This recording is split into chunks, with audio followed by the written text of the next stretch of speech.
The accidental tourist, जिसे लिखने वाले बिल ब्राइसन हैं।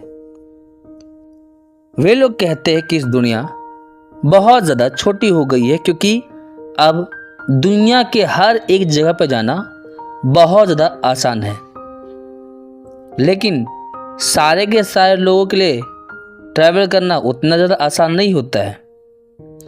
यहाँ पे ऑथर अपने लाइफ के एक्सपीरियंस के बारे में बताते हैं जो वह ट्रैवलर की तरह काम करते हैं।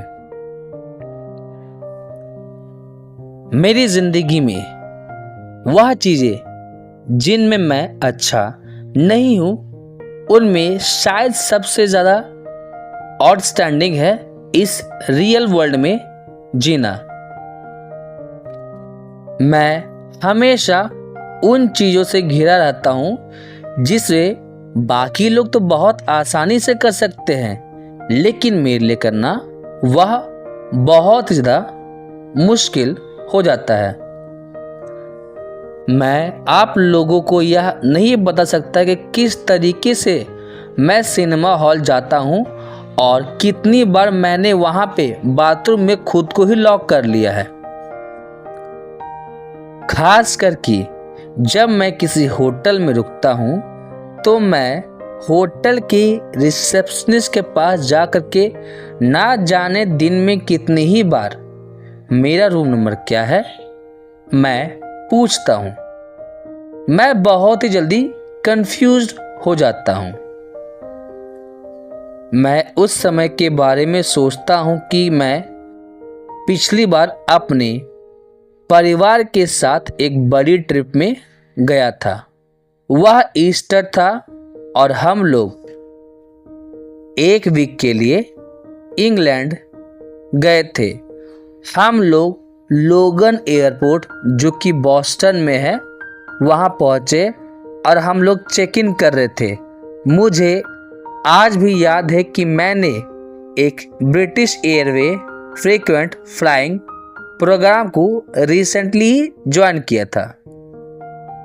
साथ ही साथ मुझे यह भी याद है कि उस प्रोग्राम का जो कार्ड है वह मैं कैसे अपने गले में लटका के घूमा करता था। और इसके बाद ट्रबल शुरू हो जाता है। मेरे बैग का जो जिप था वो जाम हो गया था और मैंने उसे बहुत ही जोर से इधर उधर किसी तरीके से खोलने की कोशिश की। और नॉर्मली इस तरीके की सिचुएशन में क्या होता है ये तो आपको पता ही होगा। वह जिप पूरी तरीके से टूट चुका था और उस बैग में जितनी भी चीज़ें थी, न्यूज़पेपर की कटिंग्स, कुछ नॉर्मल लूज पेपर, तंबाकू, मैगजीन, पासपोर्ट और इंग्लैंड की मनी, पैसे सारे के सारे बिखर चुके थे। और मैं वहाँ पे बेवकूफ़ों की तरह देखे जा रहा था कि मेरे जितनी भी डॉक्यूमेंट्स थे वह किस तरीके से इधर से उधर गिर रही थी और मेरा ध्यान मेरे तंबाकू पे था कि वह किस तरीके से रोल करते हुए गिर रहा था। मैं चिल्लाया, मैं तंबाकू। मैं सोचने लगा था कि पता नहीं मुझे इंग्लैंड में इस तंबाकू का कितना ज़्यादा पैसा देना पड़ेगा। मेरा बजट भी पूरी तरीके से गड़बड़ा गया था। तभी मेरी नज़र मेरी उंगलियों पे जाती है और मैं चिल्लाता हूँ, मेरी उंगलियाँ, मेरी उंगलियाँ।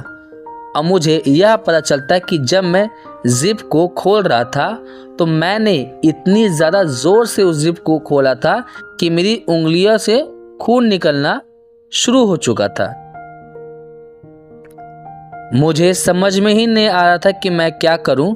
तभी इस समय मेरी पत्नी मेरी तरफ देख रही होती है और उसके फेस के एक्सप्रेशन से समझ में ही नहीं आ रहा था कि वह गुस्सा है या आश्चर्य में है। वह बस इतना ही कहती है कि मुझे विश्वास नहीं होता कि तुम अपनी जिंदगी इस तरीके से जीते हो। लेकिन मुझे इस बात का डर था कि जब कभी भी मैं ट्रैवल करता हूँ मेरे साथ कुछ न कुछ अनहोनी होती ही रहती है। एक समय की बात है, मैं एरोप्लेन से उड़ रहा था और मैंने अपनी पैर के जो शूलेस थी मैं उसे बांधने के लिए जैसे ही झुका, वैसे ही आगे वाली सीट में बैठे हुए व्यक्ति ने अपनी कुर्सी को पीछे की तरफ ढकेला, जिसके बाद मैं वहीं पे फंस गया था। वह तो शुक्र हो मेरे बगल में बैठे हुए व्यक्ति का जिसने मुझे बचाया। एक और समय की बात है कि मैंने एक सॉफ्ट ड्रिंक एक बहुत ही प्यारी सी महिला के गोद पे गिरा दिया था। अब वहीं पे फ्लाइट अटेंडेंट आती है उसका हेल्प करने के लिए, साथ ही साथ वह मेरे लिए रिप्लेसमेंट ड्रिंक भी लाती है। लेकिन मेरी बेवकूफ़ी तो देखो, मैंने वापस उस ड्रिंक को उस महिला के गोद पे गिरा दिया। और इस समय मुझे समझ में ही नहीं आ रहा था कि मुझे क्या करना चाहिए। मुझे बस इतना ही याद है कि मैं उस ड्रिंक को अपने हाथों से पकड़ना चाह रहा था, लेकिन पता नहीं मेरे हाथों को क्या हो गया था कि वह ड्रिंक को पकड़ ही नहीं पाया, जिस तरीके से मानो मेरे हाथ में कंट्रोल में ना हो। और यह उस समय की एक खास मूवी के बारे में बताता है, द अनडेड लिम्ब के बारे में, कि जिसका अपने लिम्ब पे कंट्रोल ही ना हो। और मेरे हाथ में कंट्रोल में ना होने के कारण वह ड्रिंक उस महिला के गोद में गिर गया था।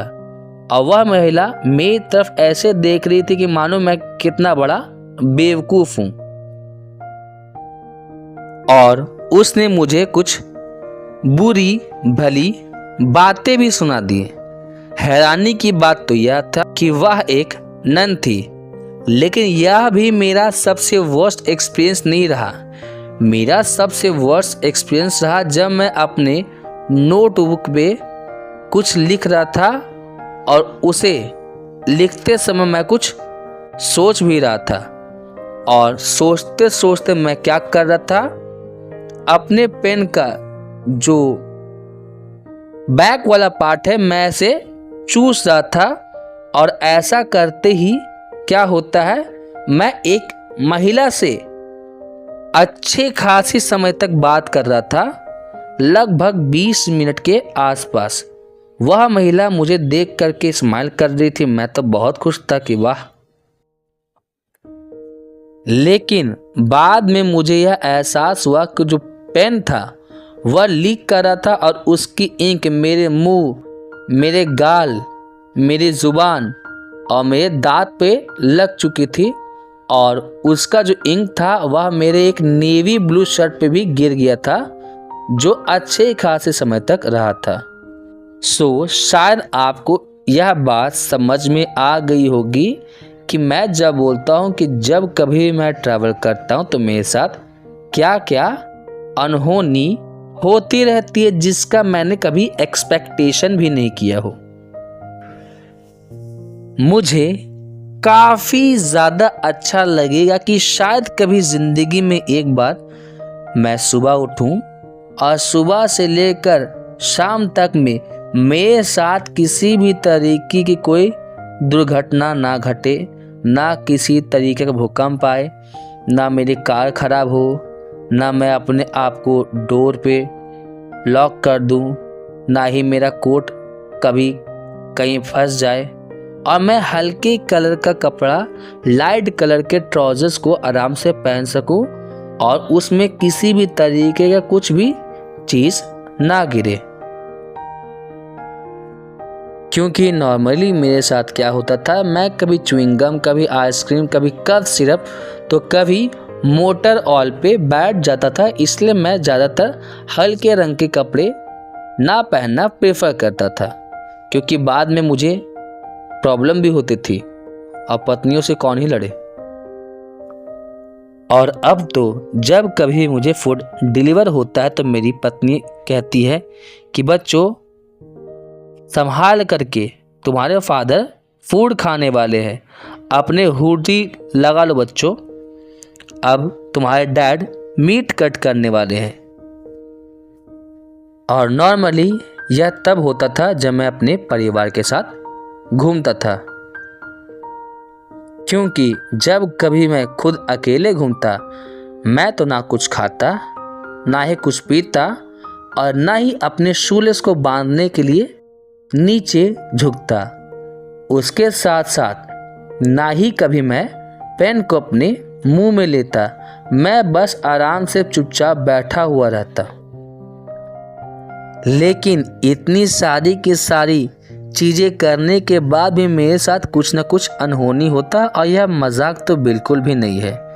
मेरा लॉन्ड्री का बिल हमेशा ज़्यादा आता था और इतना सचेत होने के बाद भी मेरे लॉन्ड्री का बिल कभी कम नहीं होता। और मैं आपको बता दूं कि मैंने जो प्रोग्राम को ज्वाइन किया था उसका मुझे कभी भी कोई मेरा फ्रीक्वेंट फ्लायर माइल नहीं मिला।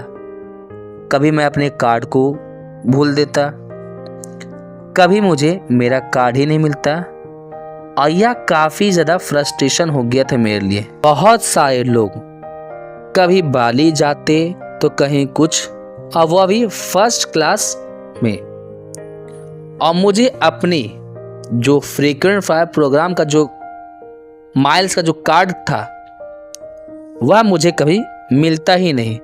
मुझे साल में लगभग 100,000 माइल्स ट्रैवल करना होता था, और आज तक मैंने 212 एयर माइल्स को ही कलेक्ट किया था, जो कि टोटल 23 एयरलाइंस में ट्रैवल करने के बाद मुझे मिला था। ऐसा क्यों होता था मेरे साथ? तो नॉर्मली क्या होता, कभी मैं अपने एयर माइल्स को भूल जाता कि मुझे चेकिंग के समय मैं जब ज़्यादा था तो अपना एयर माइल्स का टिकट नहीं दिखाता, कार्ड नहीं दिखाता, और कभी कभी मैं उनको बोलता तो वह उसका रिकॉर्ड भी नहीं रख पाते, और कभी कभी तो मुझे इन्फॉर्म किया जाता कि यह कार्ड आपके नाम का नहीं है। जनवरी की बात है, मैं ऑस्ट्रेलिया जा रहा था, जिससे मुझे जिलियन एयर माइल्स क्रेडिट मिल जाता, लेकिन जो क्लर्क थी उसने अपना सिर हिलाया जब मैंने उसे अपना कार्ड दिखाया, और फिर उन्होंने मुझसे क्या कहा कि यह तो आपके नाम का है ही नहीं। मैंने पूछा क्यों? तो यहाँ पे बोला जाता है कि देखिए, आपके टिकट में नाम है बिल ब्राइसन, लेकिन आपके कार्ड में नाम है डब्ल्यू ब्राइसन। मैंने उन्हें यह समझाने की कोशिश की कि बिल और विलियम दोनों के दोनों सेम है, लेकिन उन्होंने मेरा बात पे विश्वास ही नहीं किया। तो मुझे कभी मेरा एयर माइल्स का क्रेडिट कभी मिल ही नहीं पाया, जिसके कारण मैं अपने सारे के सारे साथियों के साथ फर्स्ट क्लास में बाली तो नहीं जा सकता था, और इतनी ज़्यादा दूर मैं बिना खाना खाए तो और भी नहीं जा सकता था।